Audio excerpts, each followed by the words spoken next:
The Alabama Farmers Federation and the Alabama Farmers Cooperative proudly present Simply Southern with your hosts Jim Allen and Mary Johns. Hello and welcome to Simply Southern. I'm Mary Johns. And I'm Jim Allen. Unless you come from a farm family, it can be tough to start a career in agriculture. But today you'll meet a man and wife who did it and became finalists for one of the state's most prestigious agricultural awards. I kind of feel like anything that you need to know about life you can learn on the farm. Introducing youngins to farm life doesn't have to involve big ag machinery or hundreds of acres of crops. At Barn Camp, children learn to love the simplicity of being outdoors. There's nothing fancy about what we're doing. Kids are swinging on a tire swing, and some have never done that in a tire swing in the woods. So it's just different. Fall is one of the best times to grow herbs, and Sidney Phelps of Bonnie Plants has some suggestions of which ones you should select for your fall garden. But after the break, we'll meet an Alabama company that reigns supreme for good old-fashioned craftsmanship. What sustains us? Food? Family? Faith?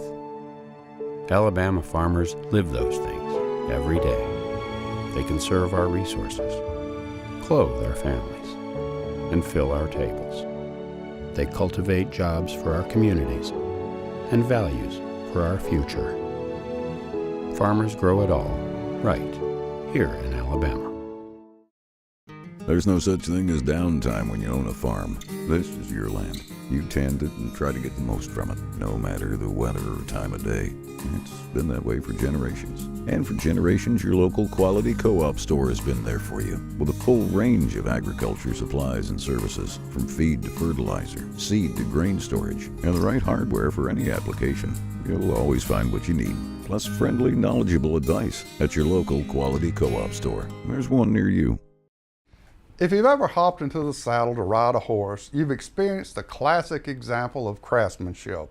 Built for the comfort of both the animal and rider, a saddle is a horse lover's best friend. This week we'll stop by an Alabama company that's gained a reputation for its beautiful saddles, built in time-honored style. Ider, Alabama's Continental Saddlery exemplifies the slogan, "Made in the USA," which has special significance for Oliver and Heike Dusterhoff, formerly of Germany. The company got started in Indiana in the 1980s, and it got relocated in the 90s to Georgia and ultimately to Alabama. And it was owned by a German fella at the time that was looking for management, so we took on the task of managing the company. And in 2008 and 2009, we purchased the company. Continental Saddlery specializes in making saddles for a specific riding discipline called reining. Often called ice skating for horses, reining competitions involve riders guiding horses through precise patterns of circles, spins, and stops. Despite the name, it's not the reins that guide the horse's movements through these contests, which makes a competitor's saddle a particularly important tool. The reins have to hang loose, but you control the horse and the command you give to the horse by using your legs. You want the close contact with the reining saddle. They're very similar to a regular Western saddle, but they're more refined when it comes to the feel, and you have the close contact, so you make sure you feel the horse and the horse feels you. You won't find anything rolling off an assembly line here, folks. In a part of the state once known for leather work, Continental's products are all about quality materials and handmade precision. We take a lot of pride in our craftsmanship, and I think the key was really to do it the old-fashioned way and make sure it's done instead of mass production. Really do it the old-fashioned way, one saddle at a time. Dedicate your work to one saddle and make sure it's just done right. Cutting, stretching, sewing, staining, whatever it takes. The team at Continental gets their hands on just about everything that makes up one of their saddles. It's a team effort. I mean, everybody has their part, but if somebody is out, somebody else can jump in and take over their part. I think that benefited us in the long run because we don't just buy our saddles from someone else and put our name on it. We make them here, and with us learning everything from scratch, I think you can see that in the final product. Continental Saddlery has built a reputation with trainers and competitors throughout the reining world, with several professionals proudly riding in their saddles. They've even had a few celebrities seek them out. Actually, William Shatner, of all people, rides in our saddles, and he actually left us a really nice feedback where he said, you know, all the gadgets that I love my Continental Saddles. Putting together a saddle the way these folks do takes a lot of time, attention to detail, and plenty of elbow grease. But the love customers have for their Continental saddles makes all that hard work worthwhile. I think they built the best saddles out there, and I love riding in them. It's always been a challenge for me to find the right fit, and Continental is just doing that for me. Everybody that sees it asks me, what is that saddle? And I just think it's one of the prettiest ones I've ever had. It's fun to see the end product, and when we get customers that come back to us and say, I bought the saddle from you guys, I love it, it means a lot to us, and we share it with our people. We're a small business, and we're small fish compared to some of the others that are out there. But people are starting to recognize our saddles, and it's the most awesome feeling when you see one of these riders, you know, go into that sliding stop and do their thing, and you're like, you know what, that's our saddle. And he just scored an awesome ride on our saddles. The saddle is a tool. And so if we make a tool that helps them do their job, that's awesome. That's a good feeling. The Dusterhoffs told us that reining is a fixture in the western part of the country, so they don't have that many customers here in Alabama. But everything that they've learned about saddle making, they've learned since they took over this company. Yeah, she was a CPA and he was a salesman. Impressive. When Simply Southern continues, what does it take to get kids interested in the outdoors? At Barn Camp, it's as simple as a mud hole to play in and horses to ride on.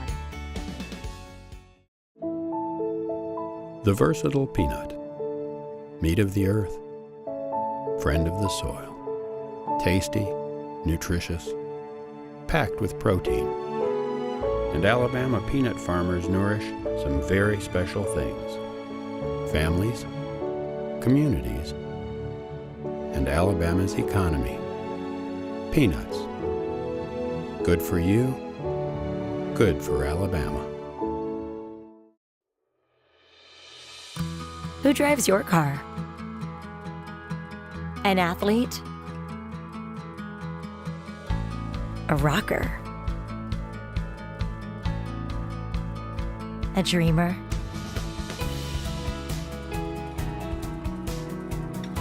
A survivor? A best friend? Alpha Insurance. As individual as you are. Ugly brush piles cluttering your property? Introducing the all-new DR Chippers, now starting at an unbelievably low price. Chew up big branches that come down in storms and all the trimmings from your yard and garden. The new DR Chipper, now starting at just $699.99. For a free buyer's guide and DVD, call 1-800-422-0482. Special pricing and free shipping are now in effect. Online at drchipper.com. A farmer has to live on faith. We do all we can do, but we can only control so much. Alabama is the second largest poultry growing state in the nation, so we're trying our best to grow all the corn we can for that. What we produce not only feeds and clothes all of the United States, but about half of what we make goes on to the world market. We've been able to improve yields, have some things that can help us produce a better crop. I'm proud of the product we make and proud that I can say I'm an Alabama farmer.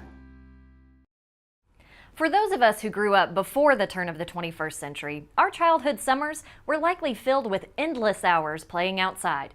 But a recent survey found that nowadays, nearly 2/3 of parents admit their kids spend over 3 hours a day watching a computer or TV screen. That's a trend Tuscaloosa County's Laura Miller is attempting to reverse through a program she leads called Barn Camp. As kids arrive at Laura Miller's family farm, there's a notable absence of technological devices. But even without video games, iPhones, or TVs, these kids are full of anticipation as they look forward to spending time outdoors during Barn Camp. A lot of their friends just loved being out here, but their parents couldn't always come. And so we just started doing it where they could come and spend the morning with us learn about the outdoors, experience things that they wouldn't normally in their neighborhood or at home, and that's where it came from. Who's excited about Laura has hosted barn camp for the past 4 summers, carrying on a tradition started by her mom. I love the barn, love the animals, was raised that way, and it was a joy to bring kids in here, to expose them. Laura has taken it to a completely different level. With a slew of volunteers helping, barn campers get to learn all kinds of things out in the fresh air, like how chickens lay eggs, the mechanics behind casting a fishing line, how to guide a horse, and equine care. We talk about if a horse gets hurt, how we take care of the horses. We show children the clippings from the farrier. We show them their toenails. They think that's very cool. Just again, simple. They never thought about horses needing that care and what a horse's hoof really looks like. And they get to see it up close. And they get to brush them. And the highlight of the entire day, it's a simple mud hole. By the time the kids get out here and get dirty and carry on, by the time the parents come, they're just amazed at the mud hole and in awe of it, and like they would never have imagined their child doing that. Especially a prissy little girl, and you've probably noticed many today that come with bows and precious. And then they're going to be muddy as the day is long, and the kids cannot wait to come back. So what was your favorite part of today? I would say the mud. What did you like about the mud hole? Do you get dirty at home very often? During the day, the only reason you'll see anyone grab a smartphone is to take a picture of those grinning, mud-covered faces. Kids now, they're in front of the TV or playing video games or on their tablet or iPod and stuff with technology. Now, technology's not bad, but they're doing too much of it, and this makes them realize that it's gonna be, that this is great, and hey, I want to play outside more. So it really inspires them to be more outdoorsy, I guess. I think it's just kind of different stuff than they normally do, like all the time, so they like the different and the being outdoors. And with technology being a big thing these days, it's good for them to get outside and get some sun and get to do different things, because not every day you get to ride a horse or play in a mud hole. And more than just splashing in the mud, Laura hopes the experience of barn camp gets kids interested in enjoying the simple things in life. Anytime that kids can feel and touch and see and do, the learning is so much greater. And so for us to be able to give these kids an experience where, yes, they're out here, they're having fun, yes, they're in the mud hole, but they're learning something too, that's an added bonus for us. Laura's entire family, her husband, son, daughter, and mom, all work to help put on barn camp. They host a couple each month during the summer, and sometimes they have themes, like the fairy tale barn camp they hosted this year. And if you want to stay updated on the camps, just follow Barn Camp Laura Miller on Facebook. It's that easy. Up next on Simply Southern, you'll meet a couple who were brought together by their appreciation for agriculture. And now they're sharing their fondness for farming with young people in their community.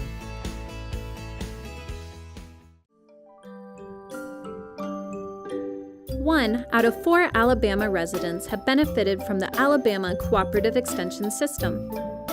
Last year, Master Gardener Managed Gardens donated $150,000 worth of fruits and vegetables to food banks, and over 25,000 young people developed math, science, technology, and engineering skills through 4-H. Now what we want to know is, how can we help you? Soybean is a very versatile product. We make crayons out of it. A lot of the combines you see rolling through the fields have a lot of plastic side panels that are made from a soy product. The soybeans that we grow on our farm mostly goes into chicken feed. Soybean production in Alabama employs over 10,000 people. We grow some of the best soybeans in the world. We go the extra mile to make sure when our name is stamped on it, we know it's the best product we can produce. Support healthy food from local farmers by purchasing a Farming Feeds Alabama license plate. The tag funds education and promotion efforts, including Ag in the Classroom, agricultural scholarships, and youth programs. Get your ag tag today. Being a catfish farmer to me means carrying on a legacy that my father started about 35 years ago.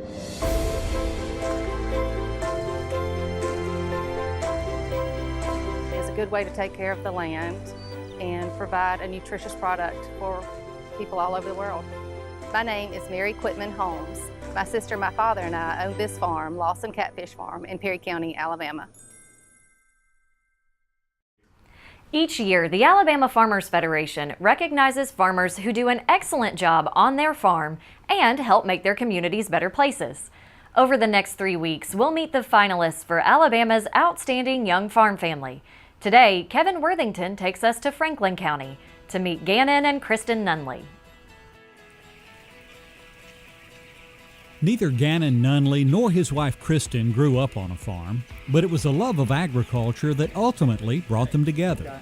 What ultimately drew me to the FFA was the stringman competition, and that's actually where Gannon and I met.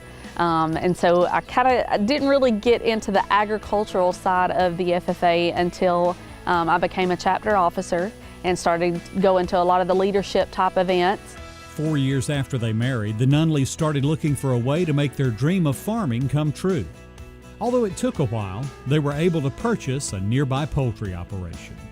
We are a 6-house broiler operation. We generally have a 9.5 pound bird, and we have a 9-week grow out. Our houses are 96 models, so they're getting some age on them, but we have been able to stay upgraded. While the Nunleys aren't carrying on a family farming tradition, Kristen's parents have actually followed their daughter and son-in-law's footsteps into the poultry business. There are 12 there.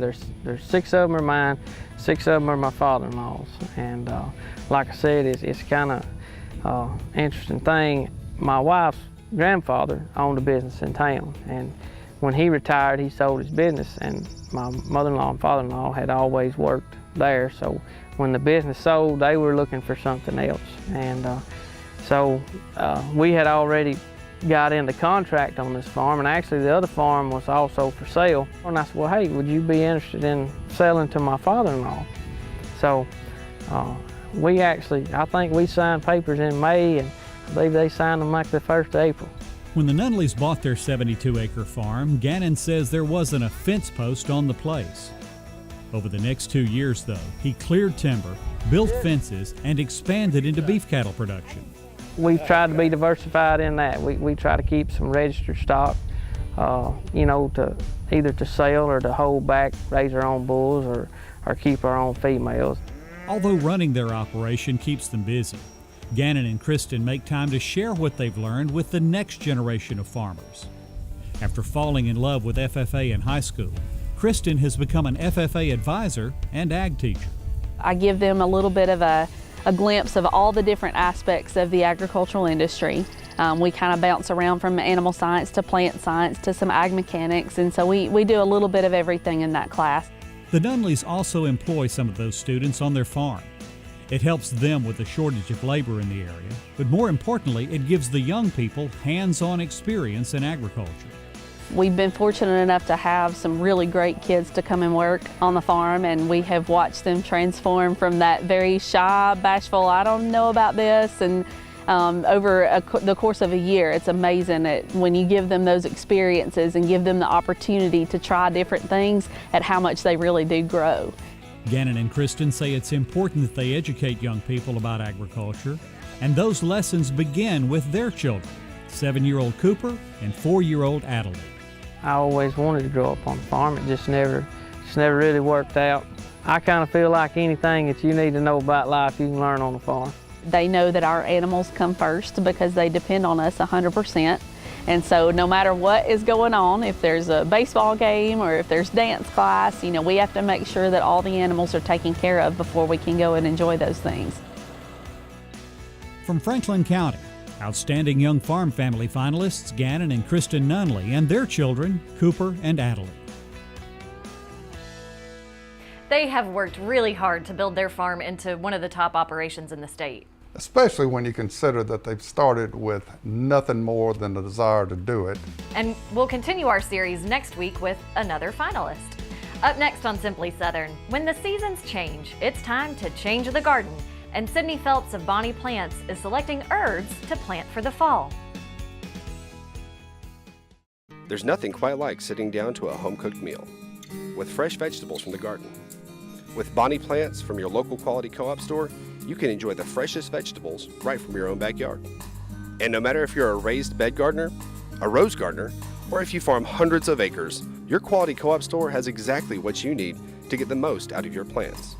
You'll always find what you need, plus friendly, knowledgeable advice at your local quality co-op store. There's one near you. What we eat, what we wear. It all starts somewhere. And if it's good, it usually starts with a farmer. And that somewhere is right here in Alabama.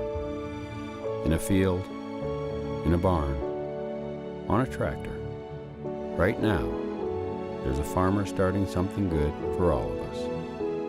And it all starts right here in Alabama. FFA makes a positive difference in the lives of students by developing their potential for premier leadership, personal growth, and career success through agricultural education. We're strengthening American agriculture and providing our members with the skills needed to build healthy local communities, a strong nation, and a sustainable world. We are the next generation of agriculture. It's our turn now. Let's show the world what we can achieve together. We are FFA. For more Simply Southern, be sure to follow us on social media. And while you're online, visit our website, simplysouthern.tv.net. Simply Southern will continue in a moment. We believe a plant should be more than a plant. This one is. It's all you need for your garden to succeed because it's a Bonnie plant. It represents hundreds of varieties of Bonnie's quality veggies and herbs. But more, it's from generations of Bonnie people who are passionate about sharing their love of gardening with you. Look for this little Bonnie plant and a whole family of plants like it in your garden center. Bonnie Plants, so you'll know how to grow. Hey folks, Sidney Phelps here with Bonnie Plants, and today I want to talk about a great way that you can utilize herbs year-round. We're talking about using the best herbs for fall and winter gardening. Now, one of my favorites that I always talk about is rosemary. Rosemary in Alabama is going to be one of the most hardiest herbs that you can plant, and it'll be a perennial. It's something that you can be able to harvest season after season. We've got the Polk house behind us here, and we've incorporated that into our landscaping here as shrubbery. So when it comes to the rosemary, you want to keep it up, you want to keep it trimmed about once or twice a year. All you have to do is just take down a couple of inches. It's going to get stockier and stockier, and it's going to be able to produce rosemary constantly. Like I said, rosemary is great for pets. They can run in, it kind of diverts fleas off, all of those type of things. It's a great smell and aromatic. Easy to grow, low maintenance. All it needs is a little bit of water, some full sun, and it's great to have in the house. Now, rosemary is not going to do great indoors. It wants fresh air, so if you want to try to grow this indoors, it's great to put it in a container, put it inside, immediately take it back outside when you're going to get really cold weather, that way that it doesn't have any frost damage. Now, from there we look at the thyme, oregano, sage. They're all woody style plants. Again, they're going to develop woody characteristics as they mature and they get older. Right here I've got some tender thyme, and there's no really characteristics to it yet. This is going to start growing out, but we've got some that's planted, and we're going to show you how to trim that back. All you want to do is basically take just a little bit off at a time from the center, let it open up, let that start developing. You don't want to cut too much of the fresh blooms off because you want to, whenever the bitter cold comes in, it's going to be able to maintain. The same thing goes with oregano, same thing goes with sage. And with sage, you want to cut the lower extremity leaves off. So if we were dealing with a sage plant here, you want to trim this lower section off, allow that to king in, but you want to do that early enough that you're not dealing with below 30-degree temperatures. So make sure that you're planning that accordingly, that you're going to make sure that you have plenty of time to make that sets in, the plant's going to recover from being trimmed, and it'll be able to harder over for the winter. Now, from there, you've got lavender, we've got mints. Mints are always something that do great indoors. You can have them out on a patio, you can bring them in if you've got cold weather, but when you deal with mints, you can just do small trimmings and hang them up to dry. Same thing goes with the thyme, oregano, and sage. But when you're working with these varieties, especially mint, You want to have this in a sunny spot. It does work well indoors, and you want to have it where you can easily maneuver it around. If you're going to plant it into your yard, no problems there. You want to put it into the yard, make sure that you're putting it in some type of container. We never recommend that you put mint directly in the ground because it will take over even in the winter months. But as you get into colder temperatures, if you look that you're going to go into deep below the 20s or below the 30s, you want to make sure that you have a way to maneuver it around because it can get bitten, but it does do well all the way up until the bitter cold months. So this is about, in Alabama, we're looking somewhere between about a 10-month season crop with mint. Now, if you really want to make sure that you're getting the right season crops, go to bonnieplants.com, look at your frost dates, look at the frost zones for the varieties you want to plant. It'll tell you what works best. And we've got a link right to the USDA site that shows you what zone you're in. So you just key in your zip code and it comes up. Now, I finally want to talk about onion chives here. And when you're dealing with onion chives, these do great indoors. They're much like pet grass. They're going to get really caught. They just need a little bit of sunlight. They need just a right amount of water. You don't want to overwater them and cause them to wilt. So just a good medium balance of water. But when you're working with that, all of these herbs are going to be complementary throughout the fall and winter. And the best way that you can strategize this, you have certain varieties that are going to work well indoors. We talked about mint. Chives work well indoors. Chives is like pet grass. It will pretty much grow anywhere. As you're looking into oregano and thymes and basil, those will do well indoors during that fall season. So that's something that you can easily work around and look at. Lavender, on the other hand, the key thing that kills lavender out in the winter is cold, damp weather. Lavender does not like damp. The roots will rot. So if you're going to use lavender, make sure you're using it indoors in a well-drained spot. If you want to find more information out about this, check out bonnieplants.com or the app Homegrown with Bonnie Plants. If you have a gardening question for Sidney, you can email him at simplysouthern@alafarm.com. If he answers it on air, we'll send you a nice gift for your garden. Of course, bonnieplants.com has all kinds of gardening information available at your fingertips 24/7. That's going to wrap up another episode of Simply Southern. Thanks for watching. I hope you'll be back with us again next week when we'll meet a man who used his woodworking hobby to overcome a disability and to help others do the same. And every Southerner knows about Alaga syrup, but you'll never guess what other good things come out of their North Montgomery plant. Thanks for tuning in today. I'm Mary Johns. And I'm Jim Allen. We'll see you again next week.